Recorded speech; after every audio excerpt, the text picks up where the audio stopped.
So the question number 6 is still about the cost and the revenue and profit. First, this table is about the competitive firm, so we can very easy to fill in the blanks. Let's first fill in the blanks in the table. So the first column again. So the first column, as what we've done before, is usually our output. So the output is 0, 5, 10, 15, 20, 25, 13, 35. So the second column is total cost. The third column is marginal cost. The fourth column, average total cost. The last column is average variable cost. So the marginal cost is measured how if the input change 1 unit, how the total cost will change. So from when we have total cost at the beginning, initial cost, which is our fixed cost, is $100, and when we produce 5 output, and the total cost increased to 110. So in order to calculate the marginal cost, and what we will do is we use the total cost change divided by the total output change. So for the first blank here, we use $110 minus $100. That is the total cost change divided by 5 units minus 0 unit, because we produce from 0 to 5. So we will have 10 divided by 5, and we will get 2. So the marginal cost here is 2. So this question is a little bit different from what we've done before, because the output is no longer increased just by 1 unit, but instead we increase 5 units every for each sale. And now we work on the second sale blank here. So the total cost changed from 110 to 130. So the change is $30, and the total output change is 5 units. So in order to fill in this blank, we use 30 divided by 5, and we got 6. So you can use this. So we can use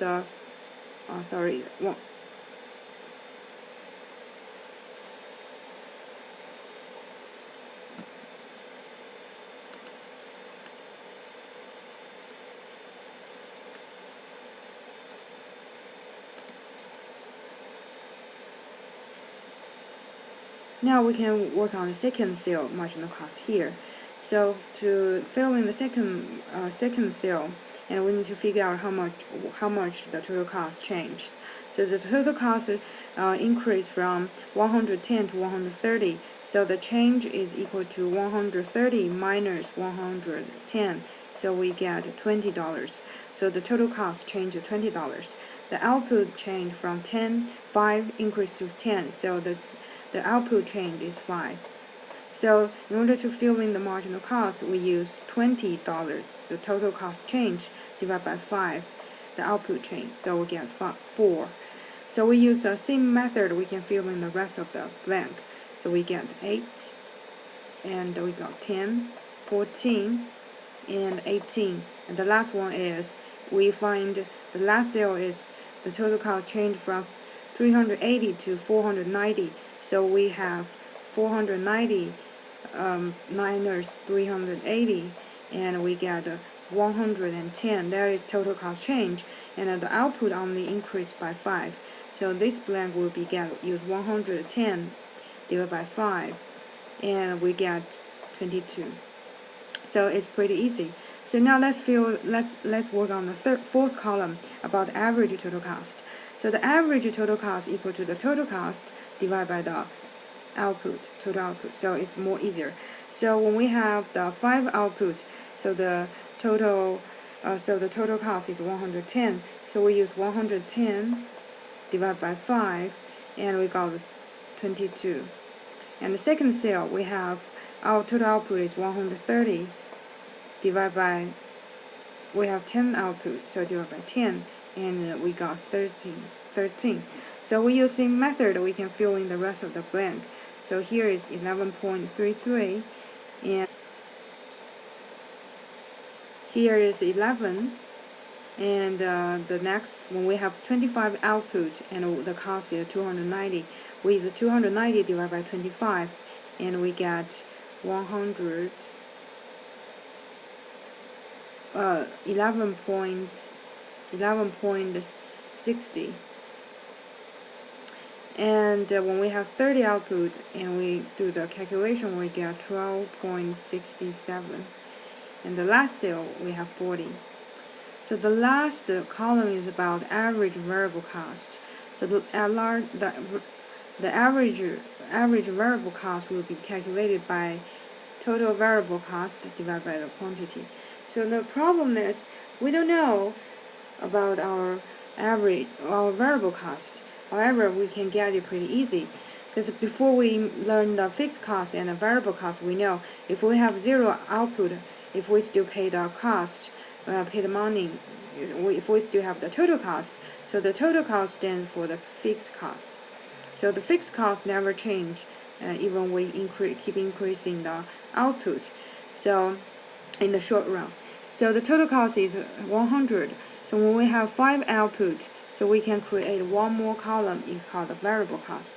So at the beginning we have 0 variable cost. When we produce 5 output, so the variable cost equal to 110 minus 100. So we got 10. And when we produce 10 output, the total cost 130 minus the fixed cost 100. We got 30. And we can keep doing 70, 120, 190, 280, and the last one is 390. So what we will do to fill in this blank is we use the number here divided by the corresponding output. So the first cell we have variable cost equal to 10, the output equal to 5. So this blank equal to 10 divided by 5, and we get 2.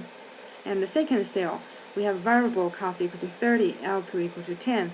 So the 30 divided by 10, we got 3. So we use same method, we can fill in the rest of blank. So here is 4.67, and here is 6, and here is 7.60, and 9.33, and the last cell is 11.14. So we are pretty quick to fill in this blank. Now we can start to work on our problem. So the first question we asked that if the price is $14, how much output will the firm supply? So the first, how can we decide how much output will the firm supply? So the firm's objective is maximize the profit. And since this is a competitive market, we know the rule of thumb.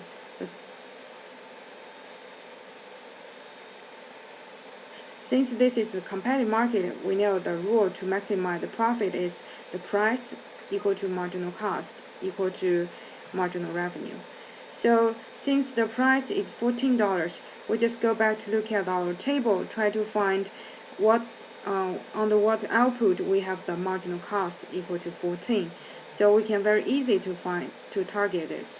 So that is when we produce 25 output, the marginal cost equal to 14.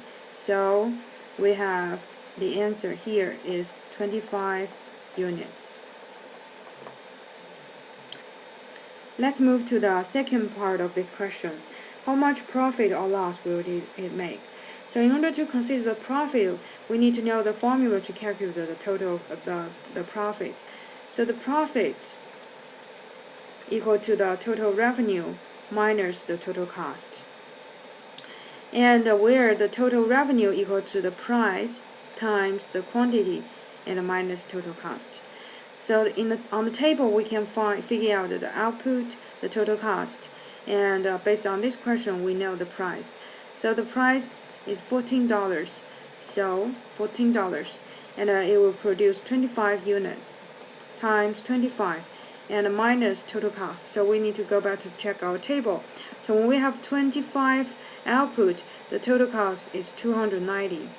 So minus 290. Calculate the final answer. We got 350 minus 290. So we got the positive profit. So we don't lose the profit.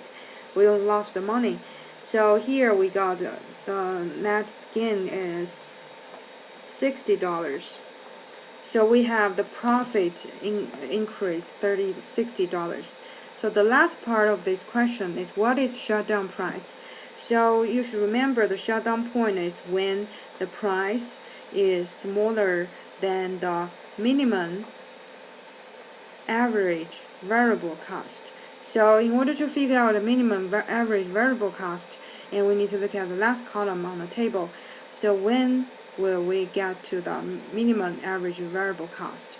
So obviously the minimum variable cost is here, $2, because we can see 2, 3, 4, 4.67.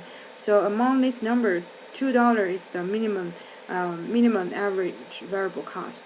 So we know the shutdown price should be equal to $2.